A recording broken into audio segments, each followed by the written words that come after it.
Okay, here we go. Independent Mega Show. He's about to get crazy and wild. Stay for a while. Don't touch your radio dial. Mega Show. Kicking it back, sports talk. Listen to that and stay tuned for some giggles and laughs. Go.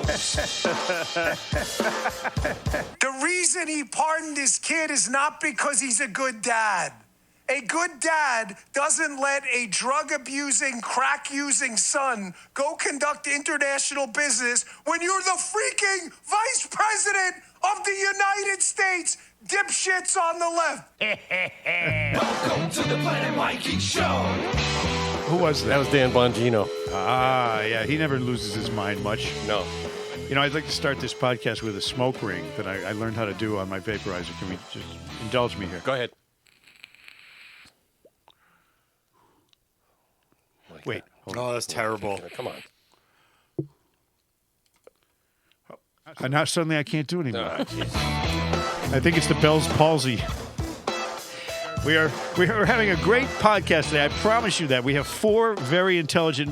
3 weeks ago, we went through this three smart fellas, they felt smart routine. Yes. Where we all tried to say that. Yeah. We have four smart fellas here today, including Bill Smith, Ben Kitchen. Yeah.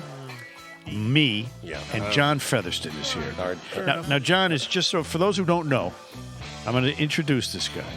Go ahead. He's a local of this a fair-minded, thoughtful, intelligent Republican, and there's a lot of them. There are a lot of them, but this guy actually has had some experience in the world of politics, and Ashland, Massachusetts, right, John? Yes, sir. And has been active in the political scene for a long time in the state of Massachusetts. He's also a veteran of the radio business. I found out. That's right. Yep. He actually was in the radio business. You worked with Imus? A little bit, and then with Bob Trumpy a little bit, yeah. See, that's I don't have any of that good stuff on my resume, but so maybe you should take over this seat. Absolutely not. Absolutely not. John is Yeah, so what song do you want to do at the end? What voices are you going to give us, John? That's right. John has a tremendous Twitter presence, or X, I guess is now more appropriate to call it that. It's at local politics is. Did I say that right? You did.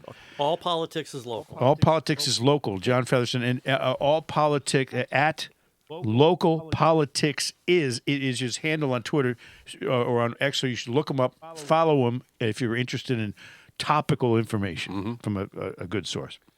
How are you? I'm great. It's an honor to be here. Well, it's great to have you here. I understand that you've actually listened to this podcast. Quite a bit. Well, that's That makes one of us. Ben's never done that.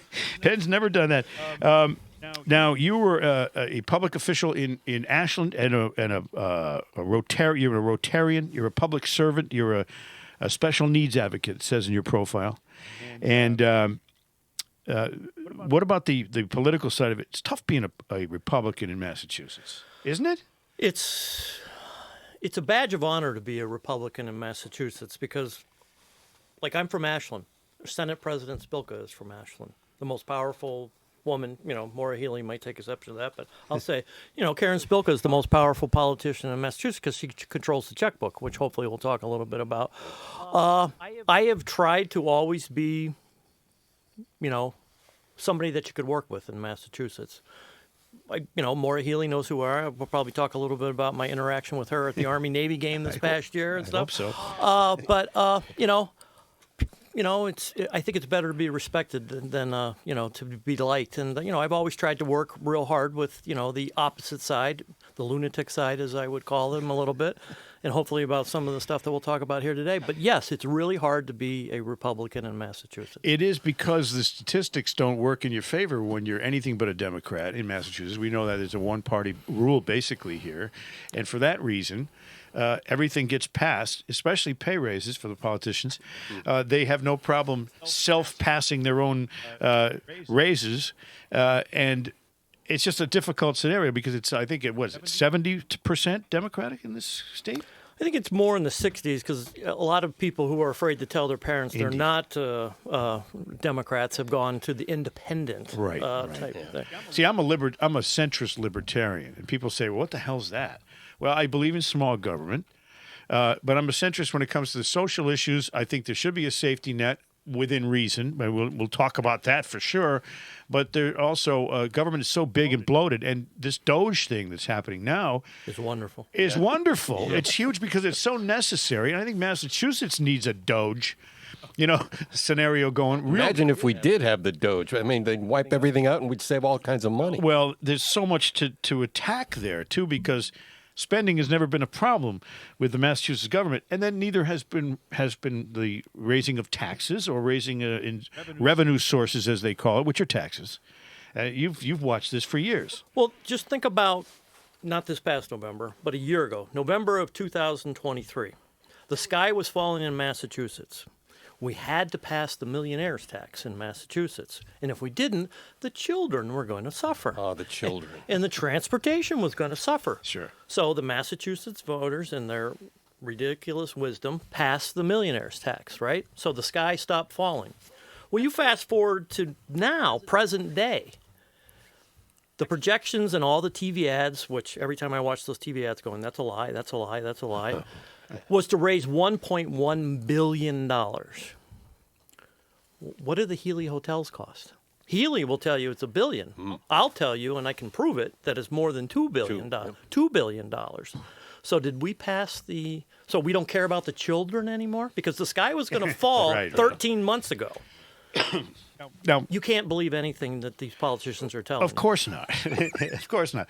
I read today that the billionaire's tax has brought in $2.6 billion, their latest assessment, but we're still $69 billion in the deficit mode when it comes to trying to appropriate funds for all these things that we do in Massachusetts under the guise of being kind to others. Now, let me just start with this. We're going to talk about the Healey Hotels a little bit because the amount of money that is being spent, I mean, it's unbelievable. But it's all based on really the beginning of this was 1983 when Michael Dukakis initiated the first right to shelter.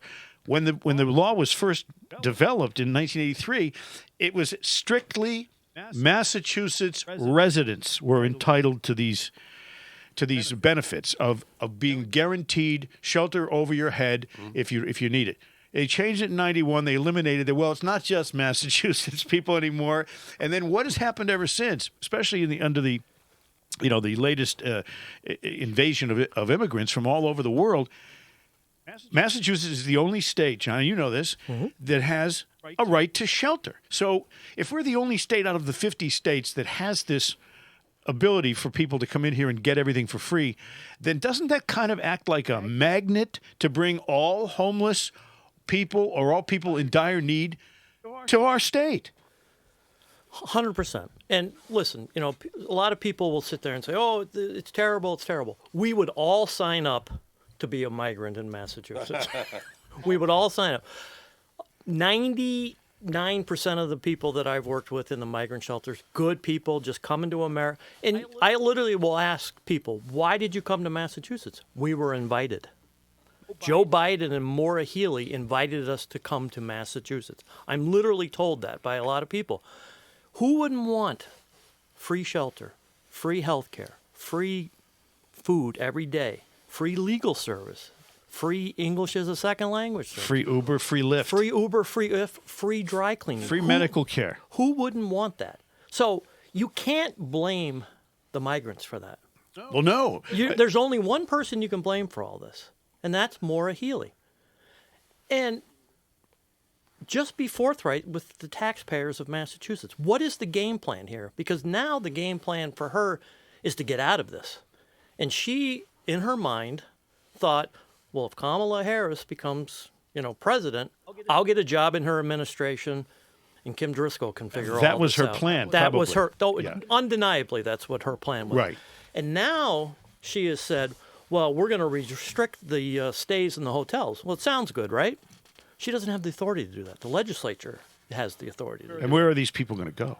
Right. And then, but more importantly, details matter. So you're going to restrict the stays in the hotels? Well, then why did you just re-up the contract in Lowell, the biggest shelter of all the shelters in Massachusetts?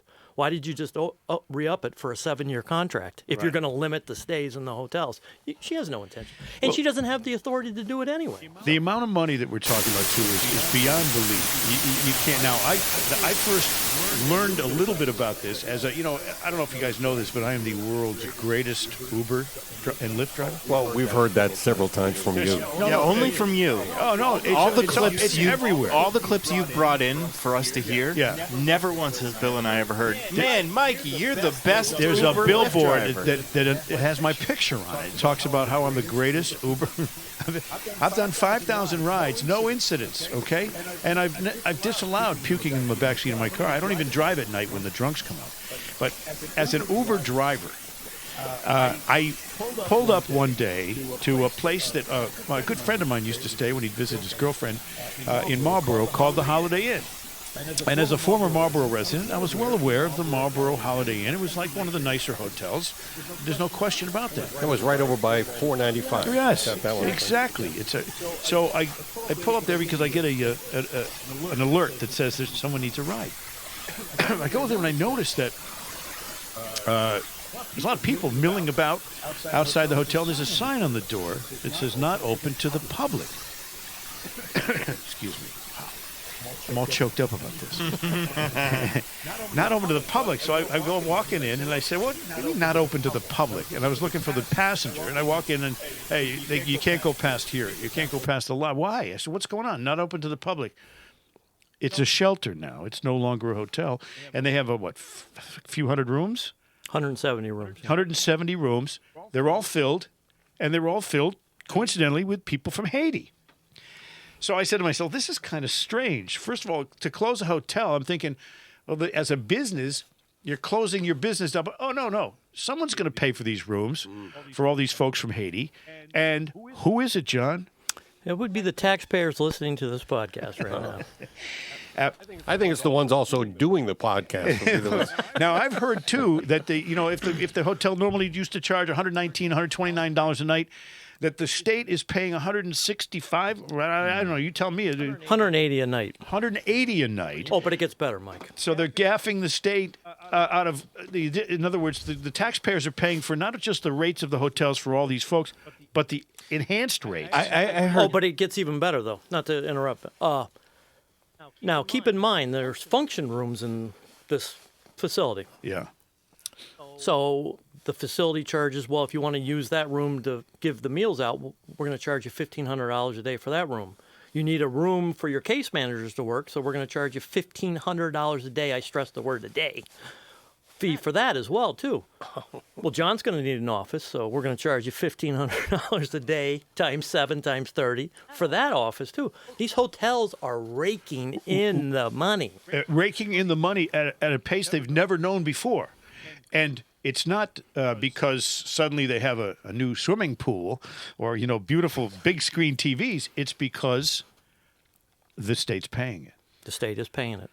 No bid contracts. To make it sound even worse, I heard this, and you can probably confirm this, if this is true or not. Homeless vets, veterans of the United States Armed Services, the state will pay the actual rate, the whatever it is, $129 for the hotel. That's fine. But they'll pay the $180 for migrants, so these hotels are not incentivized in any way, shape, or form to help out homeless vets. I can unfortunately tell you, because Mike alluded to it, I've been a governor-appointed housing commissioner in the town. I was originally appointed by Deval Patrick, reappointed by Charlie Baker, and believe it or not, Maura Healey. I work with homeless people quite a bit, and it's a core value of mine trying to help people, find homes. I would literally have veterans come to the shelter and say, hey, listen, I'm a homeless veteran. I served 3 tours in Vietnam. I just need a room for tonight. And I'd literally have to look at them and go, I'm sorry, you're not allowed to be here. This is private property. You can't be here. No. You have to leave. And, you'd have veterans look at you, What? half of them in disbelief, half of them you just destroyed them because somebody said, hey, go to that shelter. They'll help you out. You can't help them out. And we're putting the needs of homeless veterans We're just saying you don't matter because we've got to take care of these migrants. Yeah. No, I'm not saying that we shouldn't take care of migrants too, because once again, I don't blame the migrants for being here. Sure. They were invited here. They were told something. They've been lied to. They've been misrepresented. Yeah, and it's not their fault that their country sucks and there's mayhem going on there and death and destruction and hurricanes and all kinds of. But we invited them here with no stipulations. I would often hold meetings and say, "Listen, guys, you need to learn English. I'll bring in, outside agencies. I'll bring in nuns. Nuns actually said, I can't do this. We're out of here. So if a nun quits you, it's pretty bad, right? Right. But they're like, well, you can't make us learn English. Well, you guys, you're never going to make more than minimum wage if you don't learn English. If you're even going to get a job and accept it and take, I've heard that if you line them up with a job, that they come home 2 days later because their benefits have been cut now that they have a job. It takes a couple of weeks for that reality to set in. But if they're making that money, then they realize, well, wait a minute, DTA just cut my benefits. Why? I could just sit here and get more money. Well, a lot of them have said that because at best you're working a minimum wage job. So let's try to put and you're not getting the hour. You're not getting 40, 50 hours a week. So let's try to put a picture on let's just take the Holiday Inn in Marlboro, for example. Okay. So you got 170 people. Ben, can you do the math on this? Do you have a calculator? Sure, what's up? 107, let's say it's $170 a night times 170 rooms. Mm-hmm. Okay. How much money is that? I mean, that's just the room itself. It's just okay. $28,900 per month. So okay. Right? No, that's per day. That's per day. Per day. Oh wait, that's per day. Oh, hold on. Okay. So 30 times 2,800 is how much, and then you got to add to that. How much is the meal cost that's incorporated in their stay at that hotel per room? $65 per person. Per person a day. And there's like 400. How many? 400 people in there. 550. 550 times. What? And how much is that? Are you okay? You got to add these up because this is big. Okay, so you also have they get. I don't know if I can read numbers this big.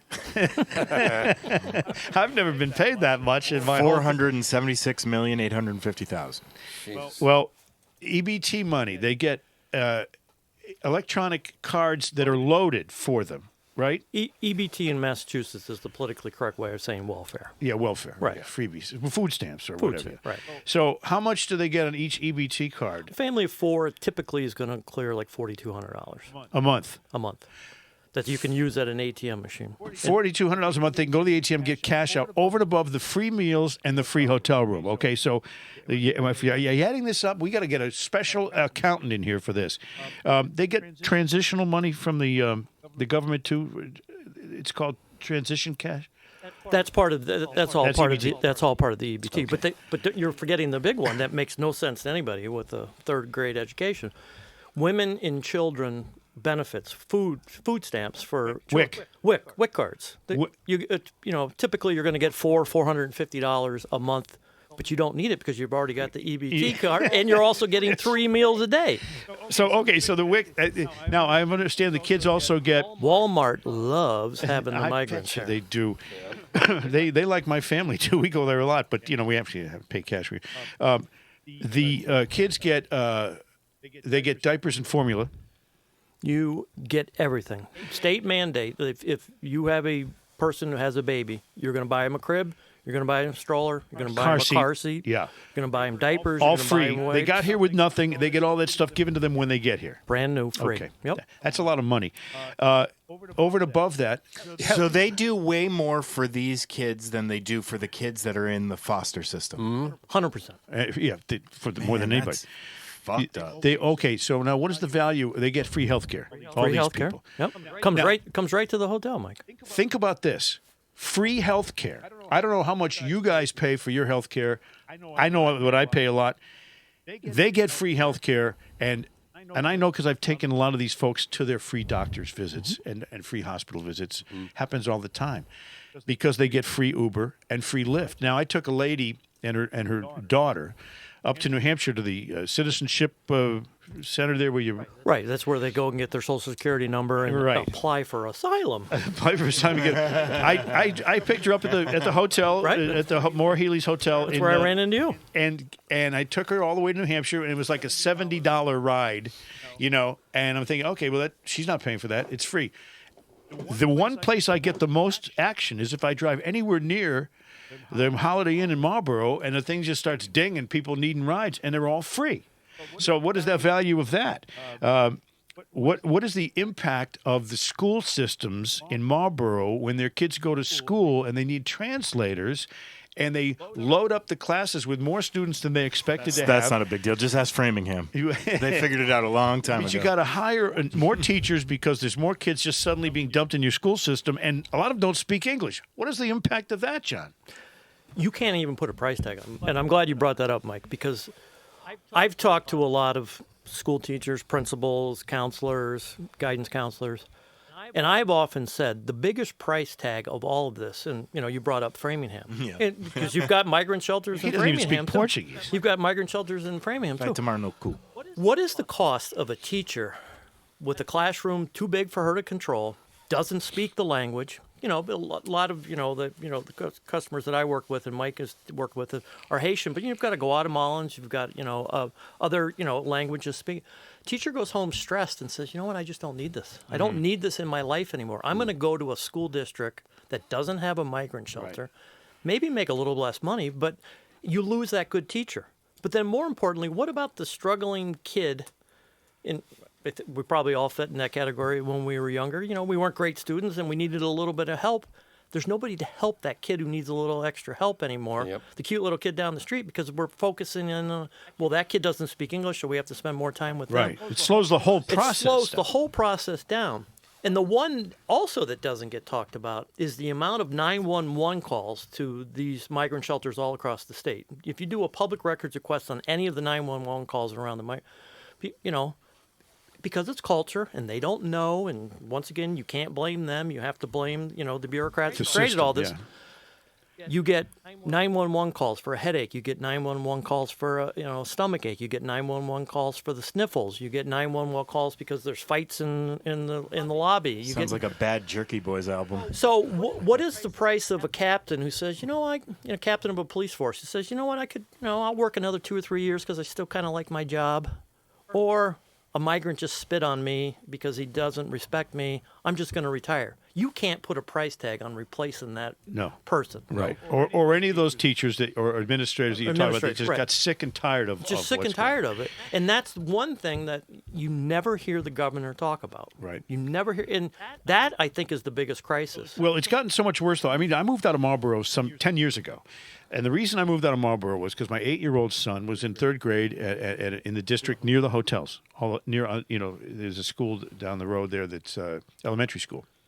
And when I went to register him for school originally, he said there's 3 tables: English, Spanish, Portuguese. I said, wow, that's kind of weird. To register your kid for school, they have 3 tables with different languages. I said, what's that going to be like in school when someone doesn't speak English? It's tough. So my son comes home from 3rd grade, like after 3 days in school, and there's a lot of kids in his class that are from the hotel population. And he says, you know what a boy said in school today? I said, what?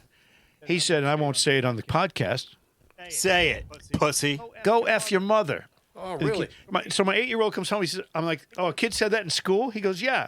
Perfect English. It's a hotel kid. He's one of the hotel kids. Now, I feel bad for the hotel kids because they don't deserve it either. But there's a reason they're in a hotel. If their parents are homeless, they're homeless for either a drug addiction or a domestic situation or some kind of ugly scenario that put them in the hotel. So I said to my wife, why don't we move to a town that doesn't have any hotels? That sounds pretty basic and kind of mean, but it's not. It's like, I got to get this kid out of here, out of this elementary school in a hurry. That's 10 years ago. After that, we got Joe Biden, we got the open borders, we got 12 million new visitors, we got the Haitian immigration population, and as you said, the people from Central America. They don't speak English. They come in, you don't know what their issues are, but you're subjecting your elementary school age kids to God knows what. So we moved to Upton. the ramifications of this beyond the obvious budgetary problems that it causes for the Commonwealth of Massachusetts is that you're really throwing all the school districts, and eventually with all the new hirings they're going to have to make for translators and teachers, their budgets are going to be different. Their property taxes are going to go up to accommodate the school budgets.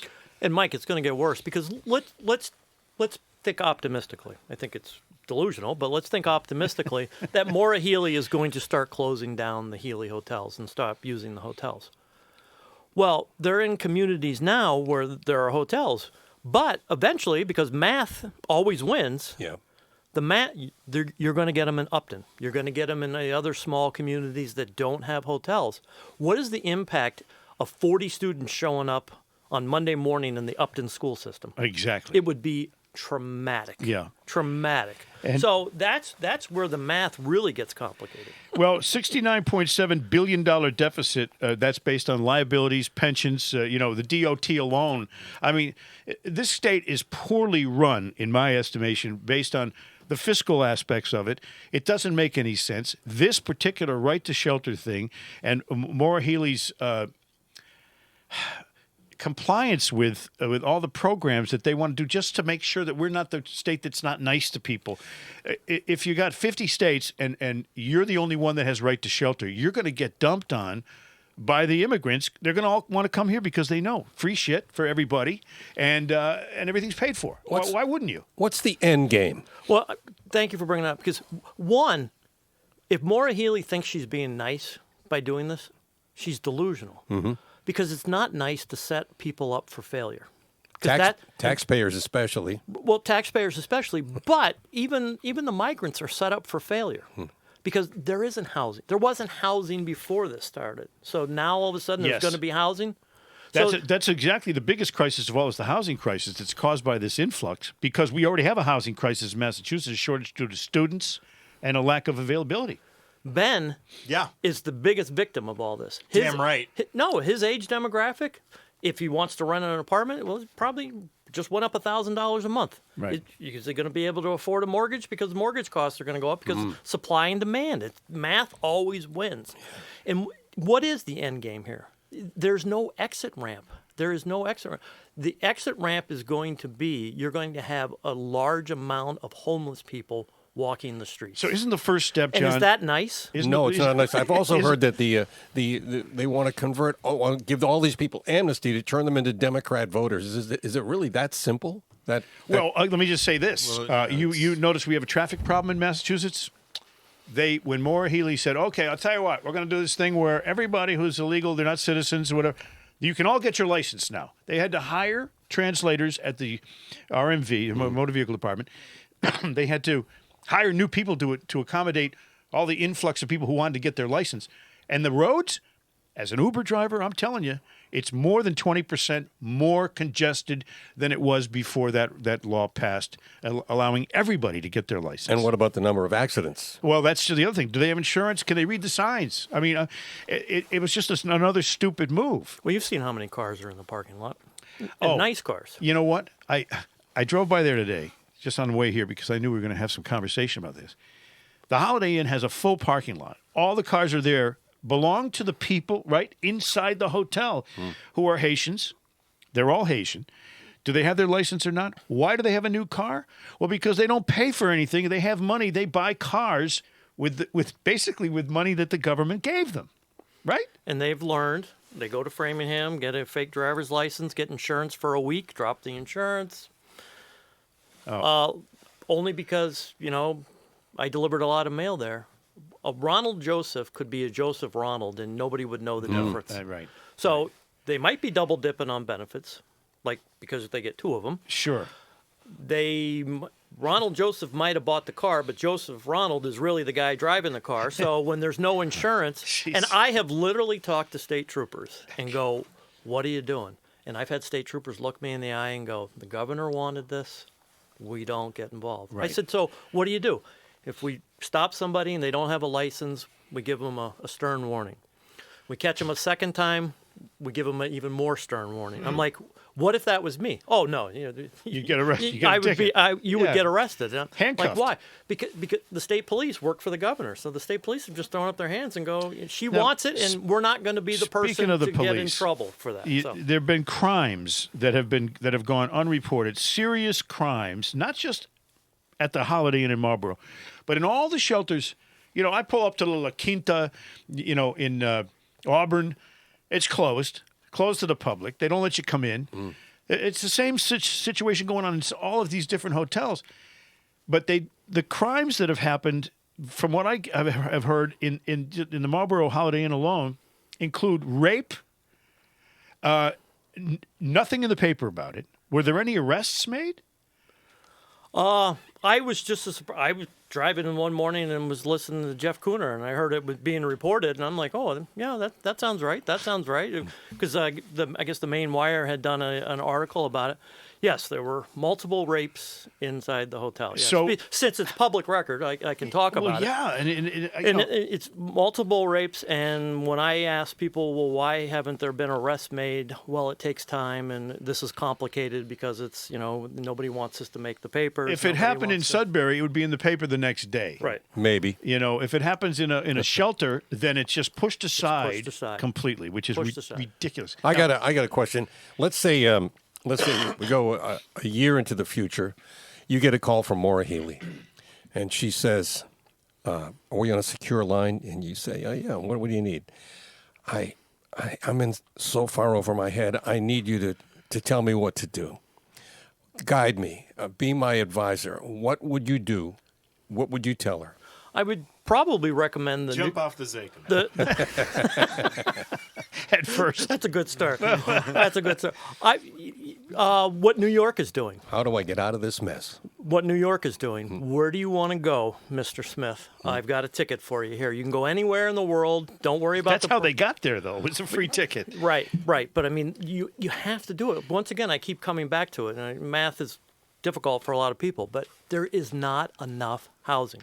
Even if you filled up all the housing authorities throughout the Commonwealth, and you ask people in Wellesley and Brookline to take in migrant families, there's still not enough. There's still not enough. Can we build them shacks like they had in Port-au-Prince? And say, okay, well here's your home. The other thing about this, speaking of New York, Vivek Ramaswamy is on the DOGE group, and he's trumpeting this fact that the Roosevelt Hotel, a New York landmark, it was built in 1924. It's been there for 100 years. Classy hotel. It's owned by Pakistan International Airlines, okay? And the city pays for it for the homeless people since the pandemic, but they're going to give it back to the Pakistani International. But weird that we would pay $225 million to a foreign government to own a homeless shelter in New York City. He's saying this is a classic example of money being pissed away, taxpayer money, to take care of. And New York has right to shelter as well. They're just a city that has it. City, but right. The only state that has is Massachusetts. But what that does is, wouldn't the first move be get rid of right to shelter as a state law? Well, there's been some common sense up on Beacon Hill. I know it's hard to believe, but Paul Frost from Worcester area and Senator Fatman from the Worcester area have said, yes, he's my senator. Good guy, real good guy. Yep. Simple one-line edit to the right to shelter. You have to be a Massachusetts resident. Hello, there it is. No, hold on. A Massachusetts citizen or resident? I think that's the difference there. There's a big difference there. But even if to start to resolve some of this problem, being a resident. So what you have to be here for 6 months or something. So it would stop the flow of new people coming in. Yeah. You still have to deal with what people are here. But because they're residents, even though they're not citizens. Because here's the one thing that, it sounds really nice that all of the people that are in these shelters are here to get asylum. But then you talk to the asylum lawyers, and if you've talked to an asylum lawyer, you've had an interesting afternoon conversation. Yeah. Any good asylum lawyer is going to look you in the eye and go, 95% of these people are not going to get asylum because 70% of them aren't who they say they are. The other percentage, their story doesn't match. And everybody knows that asylum only buys you 10 years in country. Because Which is a long time. by the way. it is a long time. But and I was naive to this as well, too. So you hear people, they're from Guatemala, they're from Haiti. Oh, well, how long ago did you leave Haiti? Oh, 10 years ago. What? Yeah. Oh, we moved to Chile. Oh, because it was easy to get to, from Haiti or Brazil. to Chile. Well, Yeah. so they moved to Chile during, the unrest in Haiti. Chile said, nothing's free. You got to work. You got to, earn your way. Oh, okay, so we'll go to Brazil. They were content in Brazil for the most part. Everybody was content and had a good life and would have stayed in Brazil if Biden hadn't sent out the message to the free world, to the rest of the world, saying, Come on up. Yeah. come on up. The eats are free. They would have stayed there. They would have been happy there. A lot of them speak, Spanish. A lot of them speak Portuguese. A lot of the kids, younger kids, they are bilingual. They know stuff. We created this whole nightmare to ourselves. And you brought up the best question of all. What is the end game? The end game is going to be chaos. Because Tom Homan's coming to Massachusetts. Yeah. And he should. And he should come to Massachusetts. That guy makes me laugh. He's so great. As I keep trying to tell people, 98% of these people are nice people. They're good people. Of course. The 2% that aren't are the worst people I've ever met in my life. Yeah. And we invited them to come here. No soul, criminal mentality. And put little Joey's education, the cute little kid down the block, we put his education at risk over that. So when Maura Healey tries to tell us that she's being nice about all of this, she's not being nice about this. No, because the bad effects are... This is her woke agenda that has affected public safety, it's education, health care, but most important, housing. If you're a young kid going to school in Massachusetts now and want to live in Massachusetts, Forget it. You can't do it. The Massachusetts dream is over. It's broken. Because what kid can afford a $5,000 rent? No. Well, the state needs... Merry Christmas, everyone. No, but you know what? You know what, though? The state needs a revamp. The entire political scenario and its priorities needs to be reworked. And okay, so I didn't vote Democratic this year. Guess what? The fact of the matter is that you need a two-party system as checks and balances to make sure one side doesn't go nuts and do stupid stuff. Now, I have a story here. Now, you know how I do the news? You have news? Yeah, I just have one story. Now the news with Mike Adams. The world's tallest and the world's shortest woman have met. Not face to face. It was more like face to knee for some afternoon tea. The world's tallest woman and the world's shortest woman got together in London to celebrate Guinness World Records Day. The world's tallest woman is named Rumesa Gigi. She stands 215 centimeters, which is 7 feet 7. She's tall. Jesus. That's Manu Bull tall. And she met up with Jayati Amji, who measures only 2 feet 7. How dare you? They met at the Savoy Hotel. They had tea, and I'm not going to show anybody the pictures of these two because it's weird. You have pictures? Yeah, he has the I internet. left him at home. The difference between the two women, tallest and shortest, is a 5-foot difference. But the pair got along famously. I'm going to imitate the voices of these two people. All right, First, go ahead. First, the tall woman. We do have things in common. We both love makeup, self-care, jewelry, and doing our nails. Said That sounds suspiciously like your Brittany Griner impression. okay, and well, it should. And the short one said, It was difficult for us to make eye contact at times due to our height difference, but it was great. Now, my question to you, John, if these two people showed up at the Holiday Inn in Marlborough, would you be able to get a room for the tall woman, that without hitting her head on the door jamb like James Arness used to in Gunsmoke, or would you be able to find a room that had a little teeny weeny toilet for the little one? No, I'm sorry, we're full. We're full. I don't want to hear another word about it.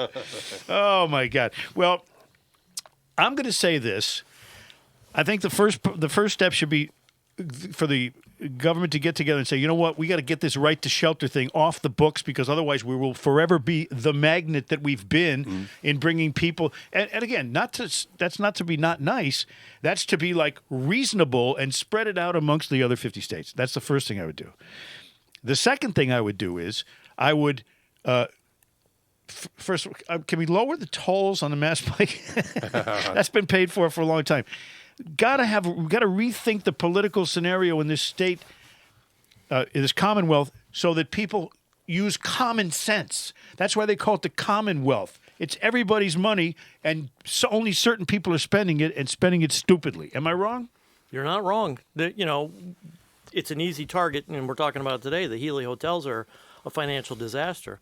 The financial disaster that coming to Massachusetts is going to be the MBTA in 2026. Oh, yeah. That's a boondoggle. 2,000 people don't understand it. It's very complex. Pensions and unfunded mandates. And Can you run for office again, please?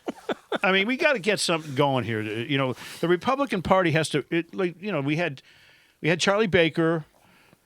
He was a Republican. Hey, I know where you can get your campaign commercials recorded. That's right. I know a guy. Yeah. And we had Scott Brown momentarily, come in and take. But we got to get more of people thinking clearly on these issues in order to really straighten out this great state. And we all love Massachusetts. We do. But to your point, you just need balance in government. Yeah. You need to keep the other side accountable. No matter what. You just need to keep somebody accountable. Because a one-party system in Massachusetts benefits no one. Right. Yeah, it's all about balance, especially when I'm doing a DUI test Except on a mass if you're bike. a city councilor in, Boston and, you want to hire your family or friends or, the one-party system has really done damage. Yep. Hugely. Yeah. Jon Fetherston, he's a very reasonable, thoughtful, kind American. Future governor. And I'll vote for you. Yeah. I will. Or anybody you recommend when next time that comes up as an issue. I have written a tribute song, if you will, for Joe and Jerry to sing on our Castiglioke feature. I'm not sure if anybody's ready for this. I'm ready, Mike. Are we all ready for this?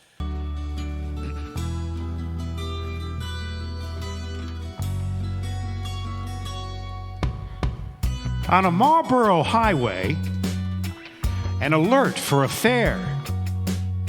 The warm smell of soup jumu rising up through the air. Up ahead in the distance, I saw a Holiday Inn. The public isn't welcome. They wouldn't let me in, troop. There they stood in the doorway and in the parking lot.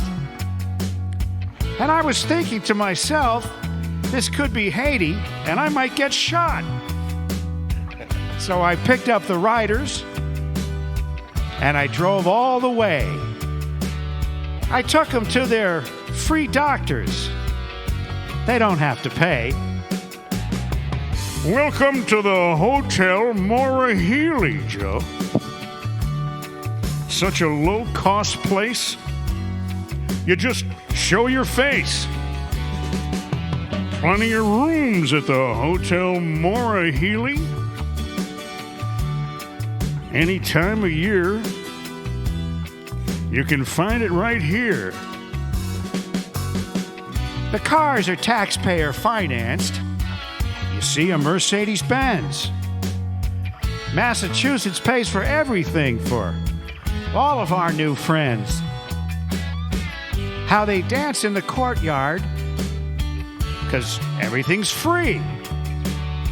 Until the governor says, just send the bill to me. So I said to the desk guy, please, I need a room. He said, we haven't had a room to rent since the start of the immigrant boom. And still all those people coming from far away. They're just looking for a better life where they don't have to pay. Welcome to the Hotel Maura Healey. Such a lovely place. Such a lovely face. They're living it up, Joe, at the Hotel Maura Healey. What a nice surprise. Bring your Creole fries. Thank you very much. On behalf of myself and the band, and thanks to Jon Fetherston for coming on. Peace, love, yogurt.